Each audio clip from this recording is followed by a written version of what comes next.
Alright everybody, I hope you're doing well. Today I've got a very cool video about a very cool set of swords here. I'll be doing a video of all of my Civil War swords at one point, but today is a video on the 1850 foot infantry sword, foot infantry officer's sword. So there are, it's sort of a weird pairing of two swords that are very similar. There's one, the foot staff officer's sword, the infantry staff officer's sword, which is almost identical to this, other than the guard being different. This is the foot infantry officer's sword. So this would have been issued to line officers who would have used it in combat. This one has a few nicks on the edge and some guard damage. So then maybe this was, maybe this saw combat. This is an 1852 production. And this is a very French but distinctly American sword. These are, the Americans were very Francophilic with their sword designs. So I have a French 1845 infantry officer sword, and the hilt is almost identical other than the handle material here. So this is an original Civil War sword. I'll kind of go through it and show you how it looks. And I have a replica here, and I'm going to compare and contrast with the replica. So this has a gently curved blade with two fullers and a spear point. This has Renaissance wax, so that's why I'm not really touching it a lot. Plus it's an old ass sword. So one central fuller, and then a smaller fuller along the back here, close to the spine. Makes it a very rigid blade, not a lot of give. So when you're cutting with it, it's very good and forgiving. The peen is very nicely done on this peen block in the back here. Has a lot of filigree and this very close copy of a French 1845 hilt. I think this is just a beautiful sword. One of my favorite styles of swords, and I will be sort of restoring it slightly. The hilt is loose, so if you can watch, I can move the hilt because the leather washer, the compression washer is gone, and the little collar must have fallen off. So it produces a little bit of wiggle. I will be putting a plastic spacer in there just as a stopgap, so my hilt doesn't loosen up anymore, because that could be catastrophic for a sword. I'm not going to be using this a lot. It'll be sitting in my collection, but I just don't want anything to happen to my swords. And having that tighter there means my hilt is more secure. This features shagreen with a wire wrap, so that's shark skin there. It's definitely showing its age. I think at some point somebody dropped this because the knuckle guard here is typically more bowed out, and I'll show that on the reproduction one. So this one's a little bit flatter than what I usually see, but I'm not bothered by it. I actually think it's kind of nice, but typically they're just a little bit more bowed out. This is an 1852 production. Of whose make, I don't know, but it is an original one, and it's just for being, a Civil War sword, it's in great shape. So I'll go ahead and put this down, and I'll show you the replica, and then I'll put them side by side so you can kind of see the difference here.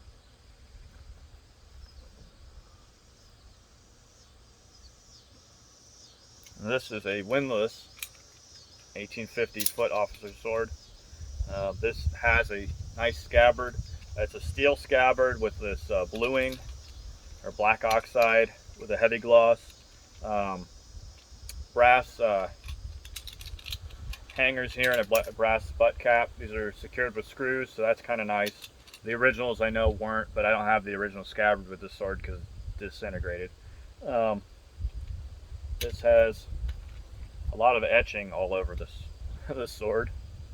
So it's got like E pluribus unum and a bunch of, I'm not really a fan of the way it looks. I'm not really enthused about the etching but it's, you know, it is what it is. It's nice that it's there. I will say that the fullers, there's one central fuller here, and then there's the smaller fuller along the side. Smaller fuller, the spinal fuller, is in the wrong position. If you look at this original one, you can see that fuller here and the fuller there are in completely different positions. So this is not exactly a one-to-one copy of the originals, but they did a fairly good job with, you know, being a pretty cheap reproduction. The sword is 1075 carbon steel, I know that, so the blade's actually fairly nice. That's a good steel for swords. That and 5160. So I'm not actually bothered too much by the fact that the reproduction isn't really the highest quality. I just wanted to get one a while ago to show the, you know, basically for academic purposes. So I'll go ahead and put the original down. So yeah, it's got a similar blade. The fullers end a little bit short on this one. The original had the fuller ends closer to the tip. I'd say about a whole hand span, whereas this one, the fuller's way down here. So this one's pretty oily. It's got about as much flex as the original. It's very stiff. Everything is fairly tight. Does have a nice ring. The one little bit of tiny bit of movement, and it's nothing to do with the guard or anything like that. It's this position here, which on the original has a screw set. So if you look right there, there should be a screw, which I will be adding a little brass screw to keep this piece right here from wiggling around. So these original ones had a, and this one's been torqued on for some reason. Well, let's get it so you can see it. Hang on.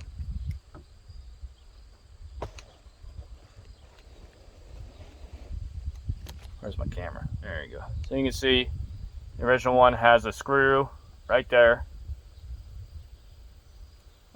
which I will be adding a similar button head flat tip screw onto this one. It should be, you know, as simple as just adding a drill set and tapping it with a die.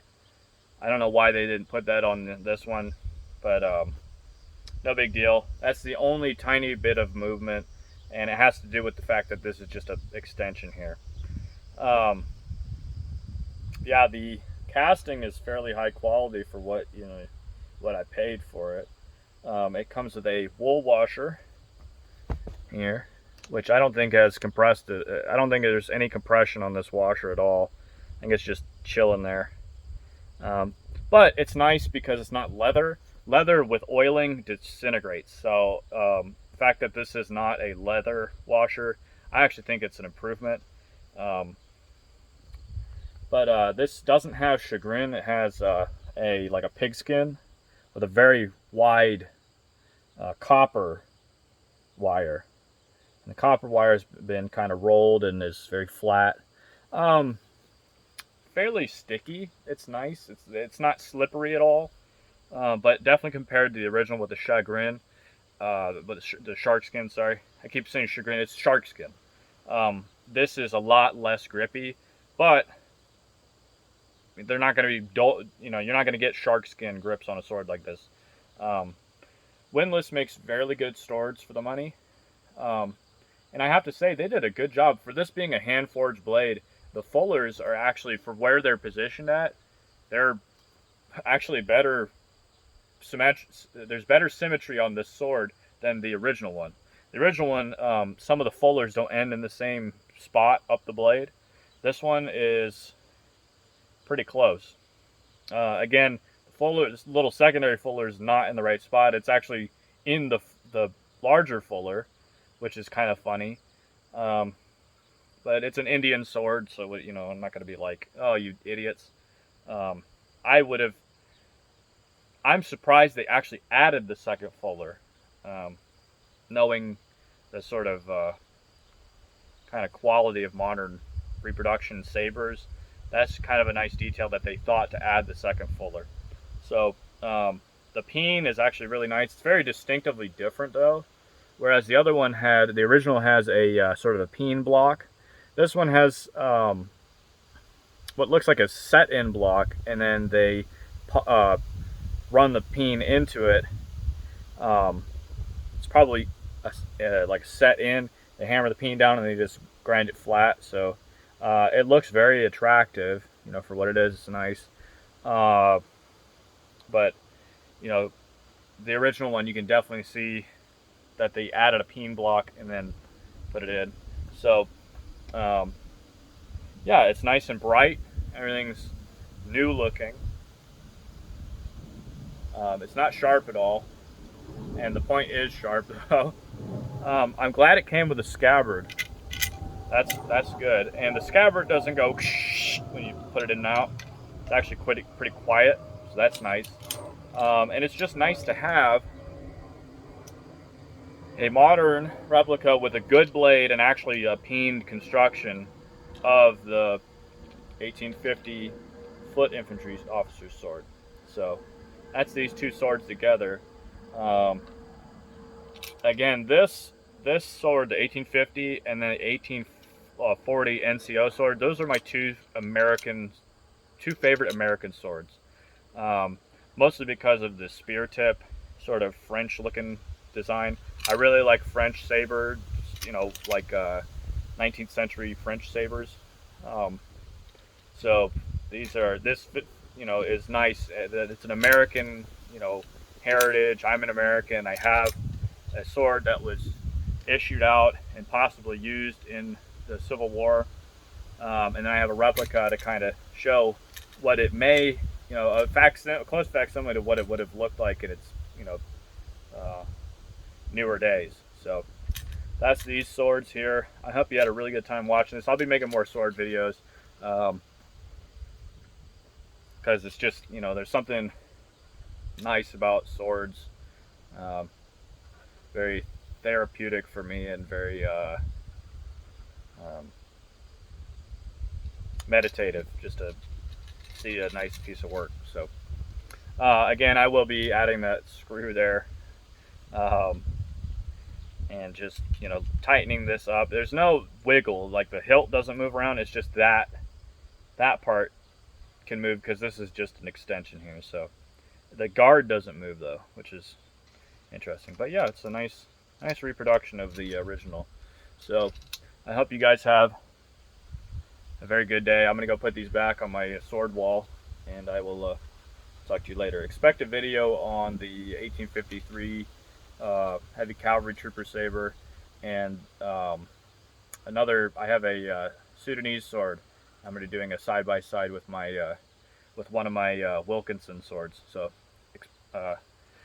expect a cool sword video, and then I'll do a video on my French 1845 as well, and some other swords. I have other, you know, Swiss, German.